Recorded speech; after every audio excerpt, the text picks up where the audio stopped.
వసుదేవసుతం దేవం కంసచానూరమర్దనం దేవకీ పరమానందం కృష్ణం వందే జగద్గురుం శ్రీకృష్ణం వందే జగద్గురుం. ఓకే.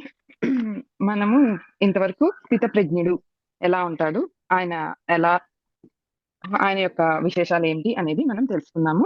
మనకి 54 శ్లోకాల నుంచి మనకి స్థితప్రజ్ఞుడి గురించి మనకి చెప్తూ వచ్చారు మనకి భగవానుడు. ఈ స్థితప్రజ్ఞుడు ఫస్ట్ ఎలా ఉంటారు, ఎలా ఎలా ఆయన యొక్క విధి విధానాలు ఎలా ఉంటాయి, అండ్ ఆయన ఈ రోజు ఏం చేస్తాడు, ఆయన బిహేవియర్ ఎలా ఉంటది, అన్నిటి మీద చెప్తూ వచ్చారు మనకి ఇంతవరకు ఇన్ని శ్లోకాల్లో. స్థితప్రజ్ఞుడి యొక్క విషయాలను గురించి కూడా మనం చాలా వరకు తెలుసుకున్నాము. జస్ట్ ఒక్కసారి స్పృశించుకుంటూ మనం నెక్స్ట్ దానికి వెళ్ళిపోదాం. ఓకేనా? ఆ అన్ని శ్లోకాల్లో చెప్పాలి అంటే మళ్ళా లేట్ అవుతుంది కాబట్టి నేను జస్ట్ ఊరికే భావం వరకు చెప్పాలి అని అనుకుంటున్నాను అనమాట. సో ఆయన ఫస్ట్ 54 లో అడిగారు అండ్ 55 నుంచి మనకి చెప్తా ఉన్నారనమాట. ప్రజాహతి యథా కామాన్ సర్వాన్ పార్థాన్ మనోగతాన్ ఆత్మన్యేవాత్మనా తుష్టః స్థితప్రజ్ఞస్తదోచ్యతే. అంటే అర్జునుడు అడిగిన ప్రశ్నకి శ్రీ భగవానుడు ఈ విధంగా చెప్తున్నాడు అనమాట. తన మనస్సులోనే అన్ని కోరికలను సంపూర్ణంగా వదిలేసి అండ్ ఆత్మనా తుష్టః అంటే తన ఆత్మ యందే ఎప్పుడు నిమగ్నుడై ఉండేవాడిని స్థితప్రజ్ఞుడు అని అంటారు అని చెప్పి చెప్తూ ఉన్నారనమాట. తర్వాత 56th శ్లోకము. దుఃఖే దుఃఖే దుఃఖేష్వనుదిగ్నమనాః సుఖేషు విగతస్పృహః వీతరాగా భయక్రోధః స్థితధీర్ మునిరుచ్యతే. దుఃఖేషు అనుద్విగ్నమనాః అండ్ సుఖేషు విగతస్పృహః అంటే దుఃఖాల యందు కలత చెందకుండా, సుఖాల యందు ఆసక్తి లేకుండా, అనురాగము, భయము, కోపము వీటన్నింటినీ వదిలేసి తన మనస్సులో స్థిత ధీర్ మునిరుచ్యతే.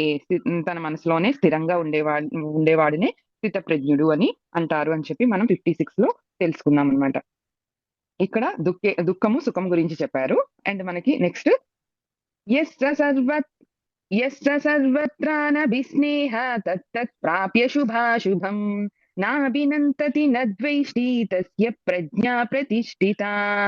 ఇక్కడ మనకి అక్కడ సుఖము దుఃఖం గురించి చెప్పారు కదా, ఇక్కడ శుభాశుభం ఏది ఏది ప్రియము అప్రియము గురించి చెప్తూ ఉన్నారనమాట. మనకి ప్రియమైనది జరిగినప్పుడు గాని అప్రియమైనది జరిగినప్పుడు గాని ఒకే విధంగా ఉండాలి, రెండింటిని ఒకేలాగా చూడాలి అండ్ వచ్చే సుఖాలని కష్టాలని కూడా ఒకే విధంగా చూస్తూ ఉండేవాడే స్థితప్రజ్ఞుడు అని చెప్పి మనం ఈ శ్లోకంలో తెలుసుకున్నాం అనమాట.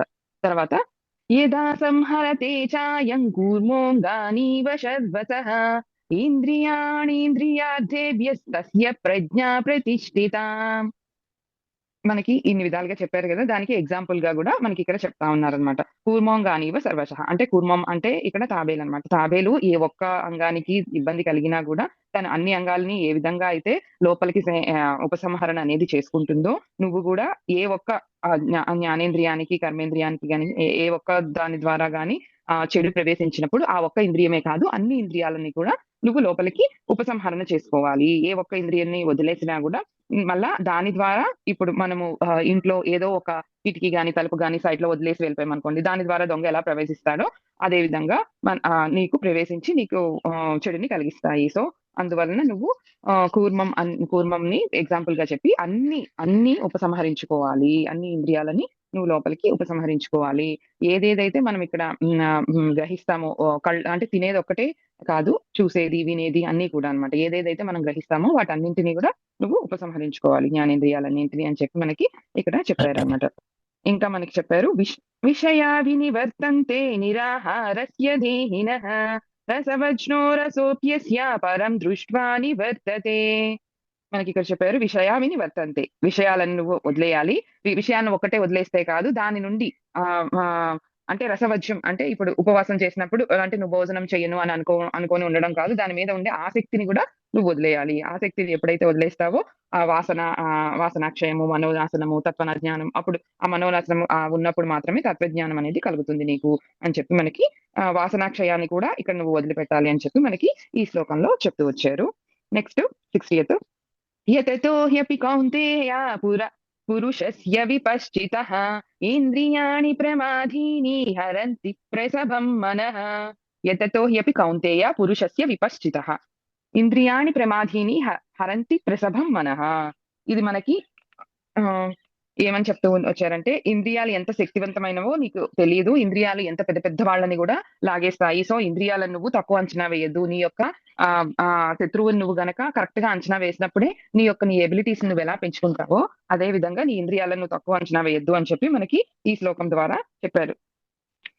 అండ్ 61 తాని సర్వాణి సంయమ్య యుక్త ఆసీత మత్పరః వశే హి ఏంద్రి వశే హి యస్యేంద్రియాణి తస్య ప్రజ్ఞా ప్రతిష్ఠిత.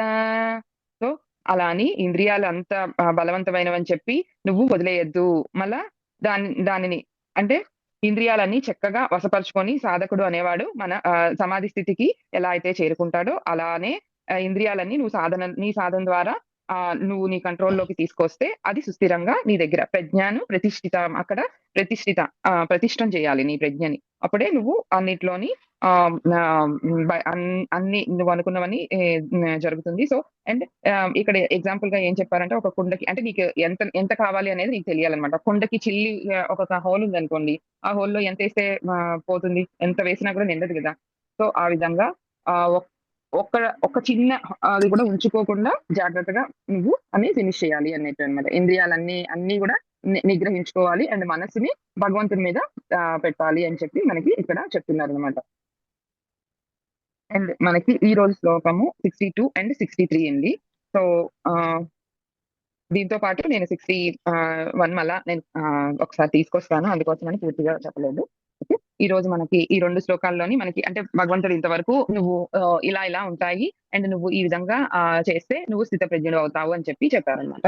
అండ్ మనకి ఈ 2 ఇప్పుడు 62, 63లో ఏం చెప్తున్నారు అనంటే ఇంతవరకు స్థితప్రజ్ఞుడు గురించి చెప్పారు కదా! ఇప్పుడు గతప్రజ్ఞుడు అంటే నువ్వు ఎలా నాశనం అయిపోతావు అనేది చెప్తున్నారు. అంటే మనము చూడండి పిల్లలు ఏదైనా చెప్పినప్పుడు ఇలా ఉండాలి నాన్న, ఇలా చేయాలి, ఇలా చేస్తే నువ్వు ఇలా అవుతావు. అప్పుడు నిన్నందరూ గుడ్ బాయ్ అంటారు. అట్లని చెప్తాము. అది చెప్పినప్పుడు వినలేదనుకోండి, వాడు మళ్ళా అదే చేస్తున్నావు అనుకోండి. వాడినేమంటాం? ఒరేయ్! అలా చేస్తే ఇలా నాశనం అయిపోతావురా అని చెప్పి చెప్తాం కదా! అది మనకి మీద వాడి మీద కోపంతో కాదు. వాడి మీద అంత ఎఫెక్షన్ అనమాట. సో, మన మీద ఆయనకి ఎంత ఎఫెక్షనో చూడండి. అంటే చూడండి సామధేన భేద దండోపాయాలు అంటారు కదా! సామధాన భేద దండోపాయాలనని. సో, అన్నిటిని ఉపయోగించి మనల్ని బాగు చేయాలా అని చెప్పి పాపం ఆయన ప్రయత్నం చేస్తూ ఉన్నారు. సో, ఇంతవరకు నువ్వు ఇలా ఉండు, ఇలా ఉంటే మంచి జరుగుతుంది, ఇలా ఉంటే ఇలా జరుగుతుంది అని చెప్పారు. ఇప్పుడు గతప్రజ్ఞుడు నువ్వు ఇలా ఉంటే ఏమవుతుంది అనేది గూడా చెప్తూ వస్తున్నారు. సో, 62, 63 ఈ రోజు శ్లోకాసు మనం చూద్దాం. ధ్యాయతో విషయాన్ పుంసః సంగస్తేషోऽపుజాయతే సంగత్సంజాయతే కామః క్రోధోऽభిజాయతే క్రోధోద్భవతి సమ్మోహాత్ స్మృతివిభ్రమः స్మృతిభ్రంశాత్ బుద్ధినాశా ప్రణశ్యతి. ఇది 2 శ్లోకాలు. ఈ 2 శ్లోకాల ద్వారా మనకి శ్రీకృష్ణ భగవానుడు చెప్తూ ఉన్నారనమాట. ధ్యాయతో విషయాన్ పుంసః సంగస్తేషోపజాయతే. సంగాత్ సంజాయతే కామః కామాత్ క్రోధోభిజాయతే. క్రోధాత్ భవతి సమ్మోహాత్ స్మృతివిభ్రమః స్మృతిభ్రంశాత్ బుద్ధినాశో ప్రణశ్యతి.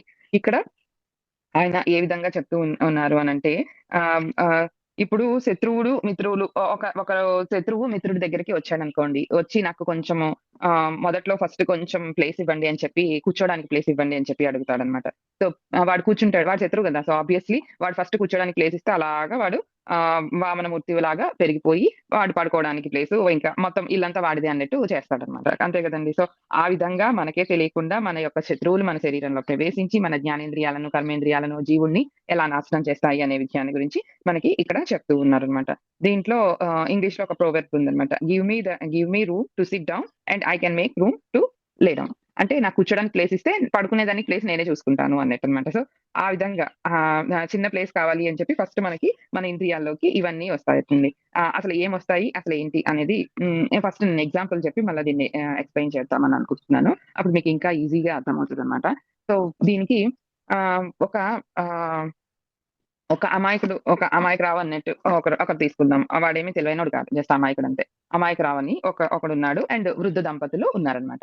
సో, ఈ అమాయకురావు మీద కోర్ట్ కేసేసారనమాట. ఏమి అనంటే ఒక ప్రభుత్వ అధికారిని కొట్టాడు అని చెప్పి. సరే. ఎందుకు కొట్టాడు అని చూస్తే ఈ అమాయకురావు ఈ వృద్ధ దంపతుల దగ్గరికెళ్లి అడిగాడంట. నాకు వాళ్ళ వృద్ధ దంపతుల దగ్గర ప్లేస్ ఉందన్నమాట. సో, ఆ ప్లేస్ నాకు అమ్మేయండి అని చెప్పి అడిగాడంట. సో, 3 సార్లు అడిగాడు, 4 సార్లు అడిగాడు, 5 సార్లు అడిగాడు. అయినా కూడా వాళ్ళకిష్టం లేదు. వాళ్ళివ్వనని చెప్పారంట. ఇవ్వనని చెప్పినా కూడా అడుగుతానే ఉన్నాడు. ఇంకా బాగా నాన్‌సెన్స్ చేస్తా ఉన్నాడు అని చెప్పి అప్పుడు వాళ్ళు ప్రభుత్వ అధికారికి రిపోర్ట్ ఇస్తే ఆయన వచ్చి వీడితో మాట్లాడితే అప్పుడు వీడు కొట్టేసాడనమాట అమాయకురావు. అదే విషయాన్ని కోర్ట్‌లో జడ్జి గారు అడిగితే ఉన్నది ఉన్నట్లు చెప్పేసాడనమాట. సో, వాడు అమాయకురావు. సో, వాడు ఉన్నది ఉన్నట్లే చెప్పేసాడనమాట. అదే నువ్వు నువ్వు ఇంత చదువుకున్నావే, ఇన్ని చేసావే మరి ఒక ప్రభుత్వ అధికారిని కొట్టకూడదని నీకు తెలీదా? అనంటే నాకు తెలుసు కానీ అది అలా జరిగిపోయింది అని అన్నాడనమాట. అదేంటి అలాగా? మరి అంతమందున్నారు కదా! ఎవరు ఆపలేదా అక్కడ అనంటే, ఎవరు అంటే చేతులు అడ్డు పెడుతున్నారు. కానీ నాకు ఆ క్షణాన ఆగాలి అని అనిపించలేదు అని చెప్పాడనమాట. అది చాలా తప్పు కదా! నీకు తెలుసు కదా! అనంటే, అవును నాకు తెలుసు. కానీ నేను ఆ క్షణాన ఎలా ఆ రియాక్ట్ అవ్వడాన్ని నేను ఆపలేకపోయాను నన్ను నేనే అని చెప్పాడనమాట. వాడు అమాయకురావు కదా పాపం. సో, వాడు ఉన్నది ఉన్నట్లు చెప్పేసాడనమాట. సో, ఆ కథను అక్కడితో మనం వదిలేస్తే గనక, ఇక్కడ మనకి నేను ఏం చెప్పాలి అని అనుకున్నానంటే, వాడు అమాయకురావు ఏమైంది? వాడు సరే నువ్వు ఎందుకసల ఆ ప్లేస్ అడిగావు అని చెప్పి జడ్జిని అడిగారనమాట. అడిగితే నేను రోజు ఉదయాన వాకింగ్‌కి అటువైపే ఎళ్తాను. సో, అది చాలా మంచి బిట్టు, కార్నర్ బిట్టు. సో, అది గనక నా దగ్గరుంటే నేను దాన్ని ఫ్లాట్స్ ఏసి ఇంకా మంచిగా సంపాదించొచ్చు కదా! సో, నేను రోజు అటువైపే వెళ్తాను. అటువైపు వెళ్తున్నప్పుడు నాకు బాగా అనిపిచ్చేది. అందువల్లనే నేను అడిగాను వాళ్ళని. నేను డబ్బులిచ్చేస్తానన్నాను కానీ నేను వాళ్ళనేమి ఉత్తినివ్వమని చెప్పలేదు అని చెప్పి వాడు చెప్తాడనమాట. సో, ఇక్కడ మనం తీసుకోవాల్సింది ఏమేనంటే, ధ్యాయతో విషయాన్ పుంసః. అంటే ఏదైనా ఒక విషయాన్ని 10 సార్లు అలాగా వాడేంటి 10 సార్లు అటువైపు వెళ్తూ ఆ ప్లేస్‌ని చూస్తూ ఉన్నాడు. సో, ఆ ప్లేస్‌ని అట్లా వాడు చూస్తూ ఉండడం వల్ల వాడి కోరిక చాలా ఎక్కువగా పెరిగిపోయిందనమాట. సో, ఏదైనా ఒక విషయాన్ని గనక మనము దాన్నే పదే పదే చూడడం గాని, పదే పదే వినడం గాని, పదే పదే తలుచుకోవడం గాని, దానివల్ల ధ్యాయతే విషయాన్ పుంసః. అలాగా చేయడం వల్లనే మనకి సంగస్తేషోపజాయతే. సంగస్తేషోపజాయతే అంటే అటాచ్‌మెంట్ పెరుగుతుంది. సో, ఏదైనా ఒక విషయాన్ని పదే పదే మనము అలాగా ఆలోచించడం వలన దాన్ని కావాలి అనుకోవడం వల్ల మనకి అటాచ్‌మెంట్ అనేది పెరుగుతుందనమాట. ఇవన్నీ మనకు తెలియకుండానే మనలో అన్నీ జరిగిపోతాయి. మనకి తెలిసేదొచ్చి starting point and ending point. దానిని ఆయన ఎంత చక్కగా చెప్పారో చూడండి. ఒక్కొక్క పార్ట్‌గా ఏమేం జరుగుతది మనలోని ఎమోషనల్‌గా మనం ఇన్‌బాలెన్స్‌డ్‌గా ఉన్నప్పుడు అనేది చాలా చక్కగా చెప్పారు. అది చూడండి. అలాగా విషయాలు ఫస్ట్ మనము దాన్ని అలా చూస్తూ దాన్ని వింటూ ఉండడం వలన మనకి దాని మీద అటాచ్‌మెంట్ ఫస్ట్ వస్తదంట. సంగస్తేషోపజాయతే. ఓకే. సంగాత్ జాయతే కామః. ఆ అటాచ్‌మెంట్ ఎట్లా పెరుగుతది? కామ అంటే కోరిక. నాకు కావాలి, నేను చెయ్యాలి, నాకు కావాలి అనే కోరికగా మారుతదంట. కామాత్ క్రోధోభిజాయతే. కామం ఎప్పుడు గూడా సింగిల్‌గా ఉండదనమాట. కామం ఎప్పుడు గూడా గుడ్డివాడిని భోజనానికి పిలిస్తే వాడొక్కడు రాలేదు గాబట్టి ఇంకొకడిని ఎలా అయితే తీసుకొస్తాడో, ఇప్పుడు అందుకోసమని మనకి ఒక ప్రోవెర్బ్ గూడా ఉందనమాట. గుడ్డివాడికి వండినప్పుడు ఇద్దరికి వండాలి అని చెప్పి. అంటే వాడు భోజనానికొచ్చినప్పుడు ఇంకొకరితో కలిపి భోజనానికొస్తాడు గదా! సో, ఆ విధంగా కామానికి కళ్ళుండవనమాట కోరికకి. సో, కామాత్ క్రోధోభిజాయతే. ఎప్పుడు ఆ 2 కలిసే ఉంటాయండి. కామాత్ క్రోధోభిజాయతే. క్రోధమొస్తదనమాట. అదెందుకు ఆ కోరిక తీరుతుందో తీరదో. తీరితే ఎలా తీరుతది? నేననుకున్నట్టే తీరుతుందా? అన్నట్టనమాట. అవన్నీ వచ్చినప్పుడు కోపం వస్తదనమాట మనకి. సో, క్రోధోద్భవతి సమ్మోహ. క్రోధం వల్ల, కోపం వల్ల ఏమొస్తది? సమ్మోహమొస్తది. సమ్మోహం అంటే ఇక్కడ ఏమి అనంటే ఆహ్, సమ్మోహం అంటే అవివేకం అనమాట. అంటే నేనెవరో నాకే తెలియదు అనే స్థితి అనమాట. అలా అవివేకం అనేది వస్తదనమాట. క్రోధాత్ భవతి సమ్మోహ, సమ్మోహాత్ స్మృతి విభ్రమః. స్మృతి విభ్రమః. ఆ సమ్మోహం అంటే ఆ అజ్ఞానం వలన స్మృతి విభ్రమం. అంటే అంతవరకు మనం వినింది, చదివింది, చూసింది అన్నీ మర్చిపోతామనమాట. అంటే అది మనకి తప్పు అని తెలిసినా గూడా మనము దాన్ని రియలైజ్ అవ్వము ఆ క్షణంలో. అప్పటి వరకు మనకి గురువులు చెప్పింది అండ్ మనం బుక్స్‌లో చదివింది ఆ క్షణం జస్ట్ ఆ క్షణంలో ఇన్ని మార్పులు జరుగుతాయన్నమాట. అప్పుడు ఏమవుతది బుక్స్‌లో చదివింది మర్చిపోతాము, టీవీలో చూసింది మర్చిపోతాము, పెద్దోళ్ళు చెప్పింది మర్చిపోతాం. పక్క నుంచి పాపం వాళ్ళు చెప్తానే ఉంటారు. అయినా గూడా మనం వినమనమాట. అలాగా స్మృతి భ్రంశం అయిపోతది. స్మృతి భ్రంశాత్ బుద్ధినాశం. స్మృతి అనేది అది పోయిందనుకోండి మర్చిపోతాం కదా! అదంతా మర్చిపోయినప్పుడు ఏమవుతుంది మనం బుద్ధిననేది నాశనం అయిపోతదనమాట. సో, బుద్ధినాశాత్ ప్రణశ్యతి. బుద్ధి లేకపోతే నువ్వేం చేస్తావో నీకే తెలీదు గదా! సో, ప్రణశ్యతి అంటే నాశనం అయిపోతావు అని చెప్తున్నారనమాట. ఎంత చక్కగా విడమరిచి మనకి ఒక్కొక్క విషయాన్ని గురించి గూడా చెప్తూ వస్తూ ఉన్నారనమాట. ఇది ఇంకొకసారి నేను చెప్తున్నాను. ధ్యాయతో విషయాన్ పుంసః సంగస్తేషోపజాయతే. ధ్యాయతో విషయాన్ పుంసః. అంటే మనం ఏ విషయాన్నైనా గురించి గాని ఎక్కువగా అదే చూడడం గాని, వినడం గాని చేయడం వలన మనకి సంగస్తేషోపజాయతే. అటాచ్‌మెంట్ అనేది కలుగుతుంది. సో, ఆ అటాచ్‌మెంట్ వలన మనకి కామం కలుగుతుంది. అండ్ కామం వలన క్రోధం కలుగుతుంది. ఆ క్రోధం వలన సమ్మోహం కలుగుతుంది. సమ్మోహం అంటే మనకిక్కడ అవివేకం అన్నమాట. అవివేకం కలుగుతుంది. ఆ క్రోధంలో మనం ఏం చేస్తామో తెలీదు గదా! ఆ కోపంలో మనకి అవివేకం కలుగుతుంది. ఆ అవివేకం వలన మనకి వచ్చినవి గూడా మనం మర్చిపోతాము. సో, ఆ మర్చిపోవడం వల్ల మన యొక్క బుద్ధి నాశనం అయిపోతుంది. అండ్ లాస్ట్‌కి ప్రణశ్యతి అంటే నువ్వు నాశనం అయిపోతావు. నువ్వు నాశనం కూడా కాదు. నశ్యతి అంటే నాశనం అన్నమాట. ప్రణశ్యతి అంటే ఇంక పూర్తిగా సర్వనాశనం అయిపోతావు అన్నట్టన్నమాట. సో, ఆ విధంగా మనకి నీ యొక్క అంటే మనం ఒక్క ఒక్క సిట్యుయేషన్స్ మనం చూసుకుంటే ఇన్ని జరుగుతాయన్నమాట మన మైండ్‌లో. ఇవన్నీ ఒకదాని తర్వాత ఒకటి, ఒకదాని తర్వాత ఒకటి చాలా చక్ చక్ చక్ చక్ జరిగిపోవడం వల్ల మనకి రిజల్ట్ ఏంటి ఫస్ట్ మనం విషయాన్ని చూస్తాము. అండ్ లాస్ట్‌లో మనకు మిగిలేది ఇంకా బాగా ఏదైనా చూస్తాము. నాకు అది కావాలి అని అనుకుంటాం. కానీ మన దగ్గర అంత అమౌంట్ లేదు. సో, లేనప్పుడు ఏమవుతుంది మనకి డిప్రెషన్‌లోకెళ్ళిపోవడమో, లేదంటే వాళ్ళలా కొనుక్కుంటున్నారు, వీళ్ళలా కొనుక్కుంటున్నారని మనకి దగ్గరగా ఉండే వాళ్ళతో తగులాడడం గాని, లేదు అనంటే దాన్ని ఇంకొక దాని మీద డైవర్ట్ చేసి ఇప్పుడు ఆహ్, అత్త మీద కోపం దొత్త మీద చూపిచ్చింది అన్నట్టు. సో, మనం దాన్ని ఆ విషయాన్ని ఇంకొక దాని మీద డైవర్ట్ చేసి వాళ్ళ మీద కోపం చూపించడం గాని, అట్లంతా జరుగుతుందనమాట. సో, ఇన్ని అనేది మన మైండ్‌లో జరుగుతూ వస్తూ ఉంటదనమాట. ఆయన ఒక్కొక్కటి విడివిడిగా చెప్తూ వచ్చారు. సో, వీటన్నిటికి కారణం ఏంటి అనంటే, విషయాలను ఎక్కువగా మనము చూడడం వలన, వినడం వలన అండ్ మన యొక్క జ్ఞానేంద్రియాల ద్వారానే కదా విషయాలను మనకి తెలుస్తుంది. సో, విషయాలు అనంటే ఇక్కడ వ్యక్తులు గాని, వస్తువులు గాని. ఆ వ్యక్తి గాని ఆ వ్యక్తి గూడా మనం ఎవరైనా చూడండి లవ్ చేసినప్పుడు గాని, పెళ్లైన కొత్తలో గాని ఆ వ్యక్తుల మీద ఈవెన్ వాళ్ళ మదర్ తనతో మాట్లాడినా గూడా మనము కొంచెం ఈగోయిస్టిక్‌గా ఫీల్ అవుతాం. సో, అది అన్నమాట. అంటే మన గురించి ఏం చెప్పేస్తున్నారు? లేకపోతే నాతో ఎక్కువ మాట్లాడు, మా అమ్మతో ఎక్కువ మాట్లాడతాడు. అట్లంతా మనకి అంటే మనకు మామూలుగా మన క్యారెక్టర్ అలాంటిది కాదు.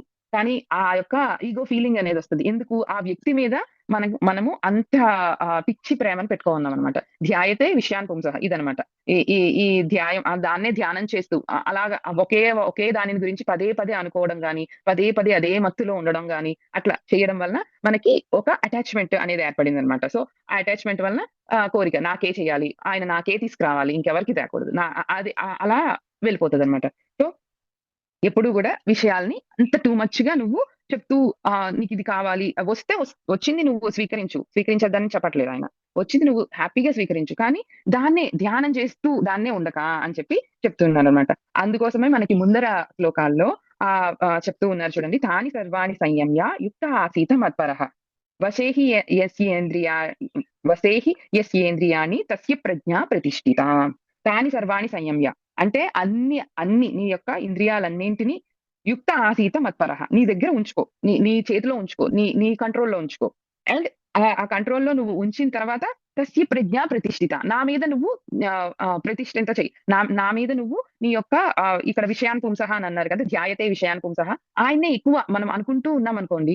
సో, మీకక్కడ అటాచ్‌మెంట్ పోతుంది. అండ్ మీకు ఇక్కడ అంటే ఈ ప్రపంచంలోని గూడా సుఖంగా, హ్యాపీగా ఉండొచ్చు. అండ్ మీకు నెక్స్ట్ లెవెల్ ఆఫ్ జ్ఞానం అనేది వస్తుంది. అండ్ మనం ఎప్పుడు ప్రయత్నిస్తున్నాం కదా!